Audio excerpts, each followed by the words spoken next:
Minecraft is a fascinating game. Huge mountains, wide open plains, and an entire world that can be shaped on the player's whim. Yet, Minecraft's segmented development history has left some aspects of the game overlooked. I've been playing Minecraft for 13 years now. Over time, I've developed a good understanding of how Minecraft is developed, including getting multiple ideas added to the game. That's why I put together a collection of over 100 ideas I believe could improve the Minecraft experience. Today we begin a journey exploring these ideas. This is the list.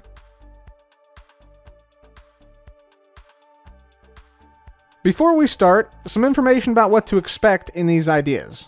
Most of these are my own ideas, but some have come from other players or hermits. I've credited when possible, but I'm certain that others will have had similar ideas that came about independently. This list also focuses primarily on improving existing things within Minecraft instead of adding entirely new ideas. This list came about primarily from me identifying shortcomings in Minecraft while playing, so inevitably it focuses on the things that are already in the game. Finally, the list will be presented in more or less the order that I created it. Given this list has been growing for years now, some of the things on it have already made it into the game. This includes some ideas I have directly discussed with Mojang developers. I will still be highlighting these things because it's important to celebrate when good ideas get added, and not just to constantly demand more. With all that said, let's begin. The first thing on my list is the ability to lie down during the day. How would this work? Well, it's pretty simple. You can lie down in a bed at any time. Why would I choose to add this? Well, in real life, you can lie down in your bed most of the time if you're feeling tired.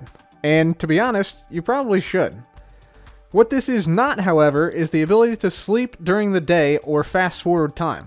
Again, not that. That's not what this idea is. Lying down during the day would help tremendously with phantoms, how they're currently implemented. For example, right now it's almost impossible to sleep on multiplayer, enough to sleep consistently to avoid phantoms. We know this because Mojang added a rule both to disable phantoms entirely at the demand of players, and a game rule that allows server owners to set a percentage of players who sleep for the server to pass the night. I have more to say about phantoms later, but for now, the idea that you can lie down during the day and for it to count as rest would go a long way to helping players not have to deal with phantoms as often if they choose not to. Add actually clear weather with no clouds and cloudy weather. How? Literally just remove clouds from players globally during clear weather, which then transitions the current clear weather into fair weather, and add clouds with no rain, with a 50% chance to rain or not rain after cloudy weather.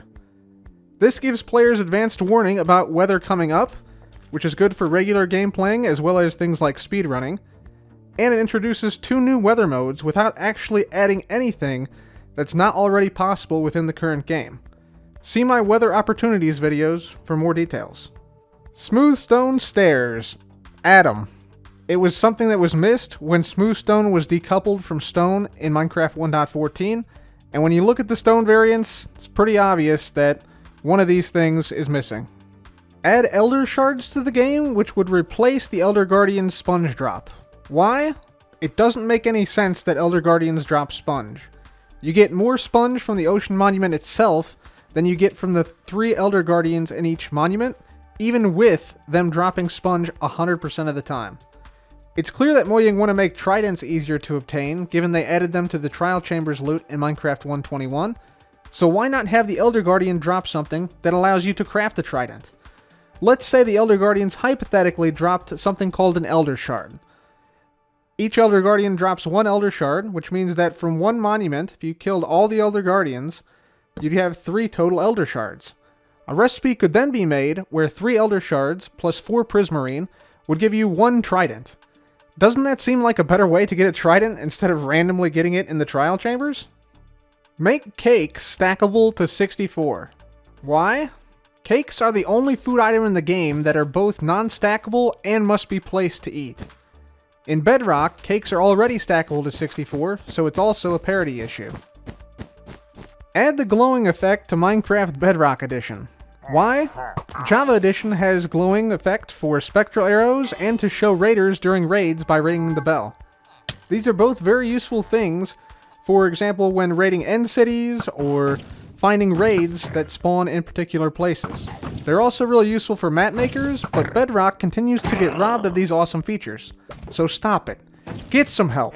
Make this happen. If glowing effect was on Bedrock Edition, we could then have this next idea, which is adding a glow effect to glow berries. How would this work? When you eat a glow berry, it should cause you to glow for 10 seconds. Why? It would help tremendously to find friends when you're caving and separated. Instead of giving coordinates to your friend, you could simply eat a glowberry, which you can find in the caves themselves, and you would see an outline of your friend through the world, which you could then dig towards. This would also be incredibly useful in minigames and PvP. For this next one, I can already hear the keyboard warriors typing away.